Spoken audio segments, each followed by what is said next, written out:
I've always believed in building something for myself, and that is exactly what I did when I started my catering business.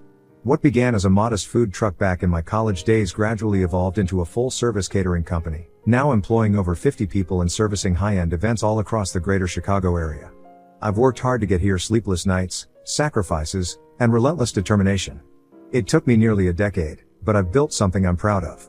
This background is important to understand what happened last weekend at my younger brother Mark's wedding, which turned into an absolute disaster. To give some context, I haven't been on speaking terms with my family for nearly 6 years. My mom passed away when I was 14, and my dad remarried within a year to Jenny, my now stepmother. Jenny made it clear from day one that she wanted no reminder of my mother. My father, eager to move on, allowed her to push my mother's memory out of our lives, which created a lot of tension between us. My younger brother Mark, who was only 10 at the time, became very close to Jenny, but I struggled to accept her sudden, controlling presence in our home. The distance between my father and me started then. The real breaking point came during my college years. While I was juggling multiple part-time jobs to pay for school, my father refused to offer me any financial help, claiming I needed to learn responsibility. Meanwhile, he was fully funding Mark's education at an expensive private university. The difference in how we were treated was impossible to ignore. Jenny, who had a condescending attitude toward me, never missed an opportunity to belittle my efforts. While I was trying to build my catering business, she often referred to it as playing with a food truck while praising Mark's real career in finance. After college, I rarely contacted them. I would show up for holidays, but that was about it. The final straw came 6 years ago when I learned that my father and Jenny had sold our childhood home without informing me. I only found out after they had moved into a new place, and by then, all of my mother's remaining belongings, things I had wanted to keep, were gone. When I confronted my father about this, he told me I was being overly emotional and needed to move on with my life. That was the moment I decided to go no contact. Fast forward to last month, I unexpectedly received a formal invitation to Mark's wedding. Along with the invite was a handwritten note from him, saying that he missed me and wanted to repair our relationship. After a lot of thought, I decided to give it a chance. Despite our family history, I figured it was worth attending. I even offered to provide the catering for the wedding at a significant discount as a gesture of goodwill, but Mark politely declined, saying they had already booked another company. I was a little hurt, but I shrugged it off. The wedding was held at a beautiful venue in Lake Forest, and I arrived cautiously optimistic. Mark seemed genuinely happy to see me, which was a relief, but Jenny's attitude hadn't changed. The moment she saw me, she made snide comments about my appearance and my catering business. I brushed it off and tried to enjoy the ceremony, which was undeniably beautiful. However, the family seating arrangement was telling. I was placed at a table far from my immediate family, alongside distant cousins I barely knew, which felt like a subtle reminder that I was still an outsider. Things took a nosedive during the reception.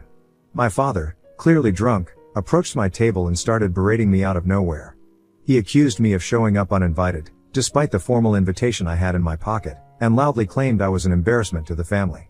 He said my presence was ruining Mark's big day, and before I could even respond, Jenny chimed in, asking with thinly veiled sarcasm how much I was earning playing restaurant owner these days. She even commented on my suit, implying I couldn't afford something as nice as what I was wearing. The sheer audacity of it was unbelievable. Instead of saying anything or reacting at all, I decided to leave quietly. I knew there was no point in engaging with them, especially with my father being drunk and Jenny clearly enjoying the opportunity to take jabs at me. I was walking toward my car when something caught my eye: the catering staff setting up for the main course. I recognized several of them immediately. These were people who worked for me. That's when it hit me: the catering company my business partner had hired for the wedding had recently been acquired by my company. The former owner had stayed on as a manager, so I hadn't been directly involved in the planning. But legally, the company and this event were now under my control. I called my operations manager just to confirm what I was already suspecting. Sure enough, this was our event. I thought back to what my father had said, how I was an embarrassment, how I was ruining the wedding just by being there. And that's when I made a decision. If my presence was so offensive to them, then surely they wouldn't want my company catering their event either. I instructed my staff to pack everything up and leave immediately. Within 15 minutes, 25 of my employees had loaded all the food, equipment, and supplies back into our trucks and were on their way out. Chaos erupted shortly after. With 300 guests left without their main course or dessert, people started to realize something was seriously wrong. My father tried to intervene, but there was nothing he could do. The contract they signed with the previous owner of the catering company included a clause that allowed us to terminate service if there was any hostile or discriminatory behavior toward our staff or ownership, And that's exactly what had happened. I left my business card with the venue manager and told her to have my father contact my lawyer if there were any disputes over payment. The fallout was immediate. By the next morning, my phone was blowing up with messages from family members accusing me of being selfish and petty. Mark sent me a long text saying I had ruined his wedding and proved Jenny right about me all along. My father, unsurprisingly, threatened to sue me for breach of contract. I forwarded all of their communications to my lawyer and blocked their numbers. A couple of hours later, I started hearing from some guests who had attended the wedding. Surprisingly, several of them were on my side. They had witnessed the way my father and Jenny had treated me and said they were appalled by their behavior. One of Mark's friends, who had seen my catering company's work before, even reached out to apologize for how things had played out and said he was impressed with how quickly and professionally my team handled the situation. This support was unexpected, but it reminded me that not everyone in the family was blind to what had really happened. As the days passed, I found out that Mark's wedding had made the rounds in social circles, particularly how it ended.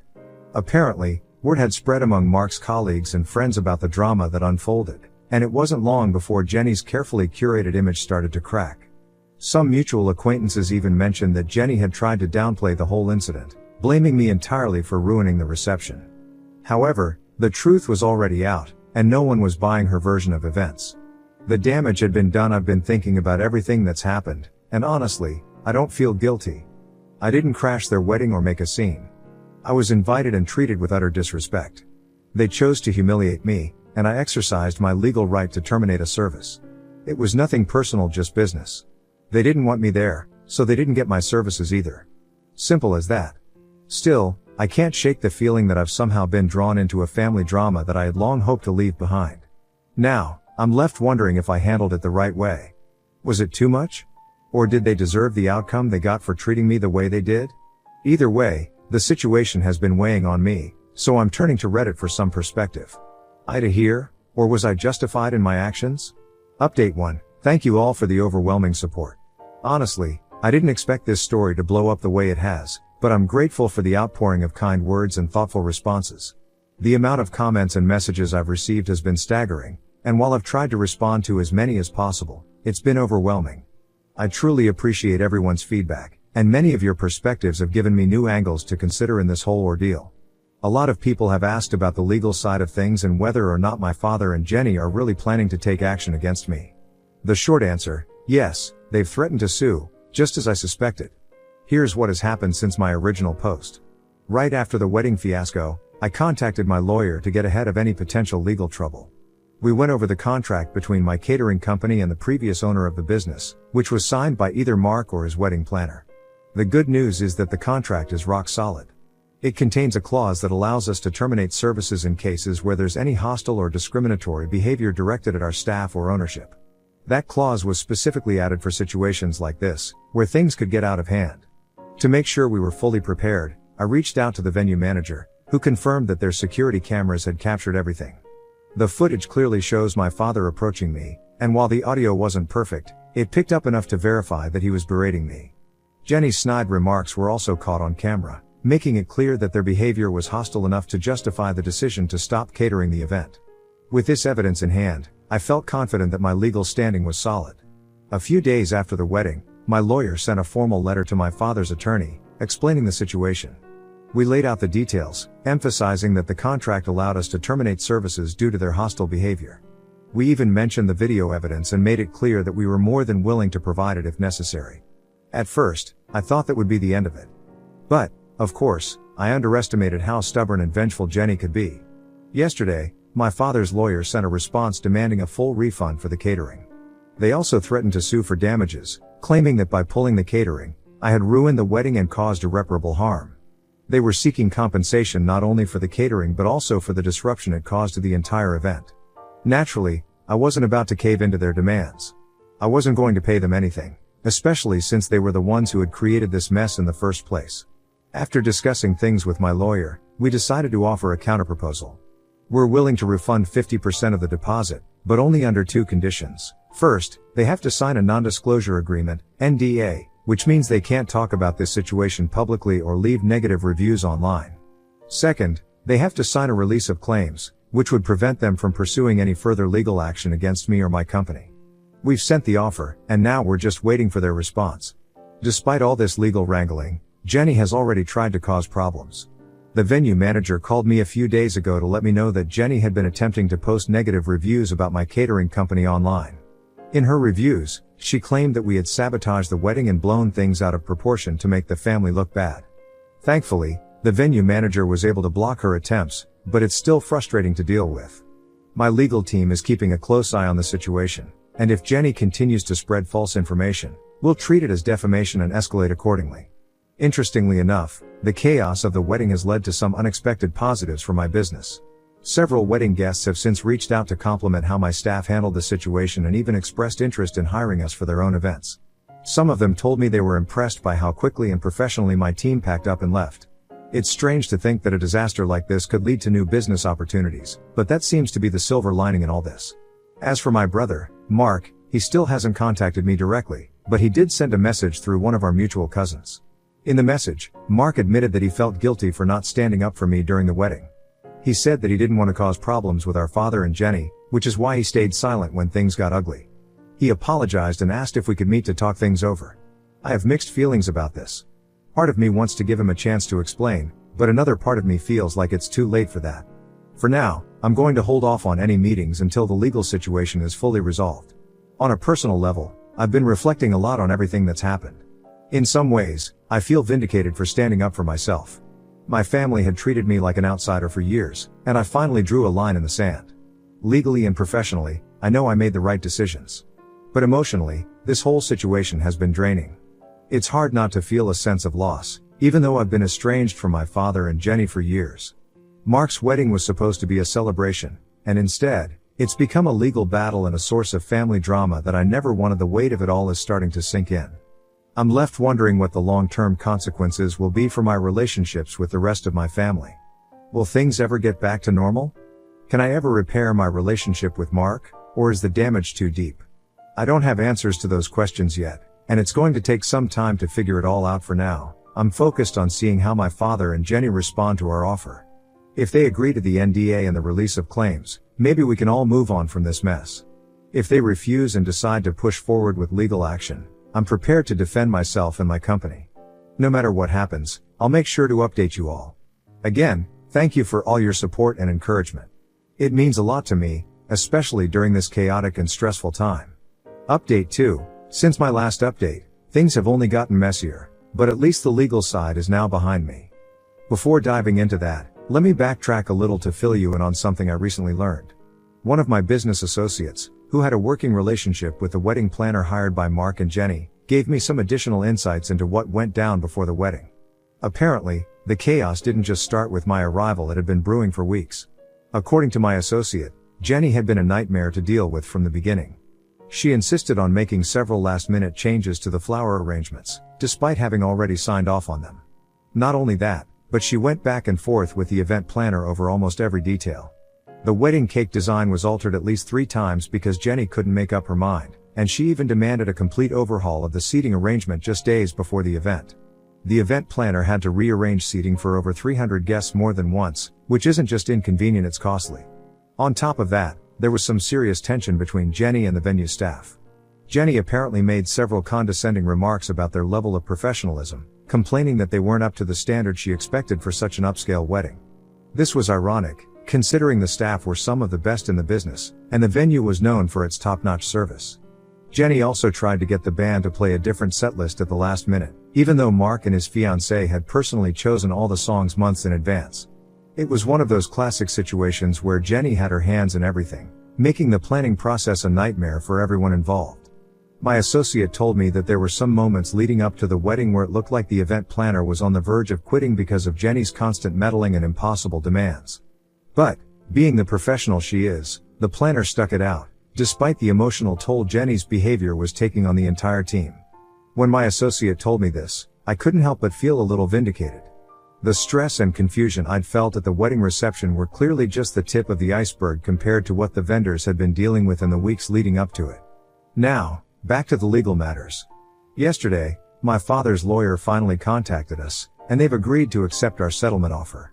After what I assume was a long discussion between my father, Jenny, and their legal team, they decided to take the partial refund and sign the non-disclosure agreement, NDA. This morning, they signed all the necessary documents, and we processed the refund 50% of their deposit, minus the costs already incurred for the food, staff, and travel. With that, the legal dispute has been resolved. The lawyer's letter was formal, and they didn't bother to include any sort of apology or acknowledgement of what really happened, but I wasn't expecting one. The important thing is that they agreed to the settlement, and I won't have to worry about any further legal repercussions from them. However, while the legal matter may be over, the personal fallout is still ongoing, and it's only getting worse. One of the more disturbing developments is that Jenny has been actively trying to undermine my business since the wedding. She's been calling several of my employees, trying to fish for information about how my company operates. Thankfully, my staff are loyal and know better than to engage with her, especially considering the circumstances. We've instructed all employees to direct any and all communications from my family straight to our legal department. But it doesn't stop there. Jenny has also been reaching out to some of my business partners on LinkedIn, spreading false claims about my character and accusing me of ruining her son's wedding on purpose. It's one thing to be angry, but it's another to try to sabotage someone's livelihood. Jenny crossed a major line with these attempts to tarnish my reputation. As soon as we became aware of what she was doing, our lawyer sent her a cease and desist letter. We're taking this seriously because, at this point, her actions are bordering on defamation. My legal team is ready to escalate if necessary, but I'm hoping the cease and desist will be enough to make her back off.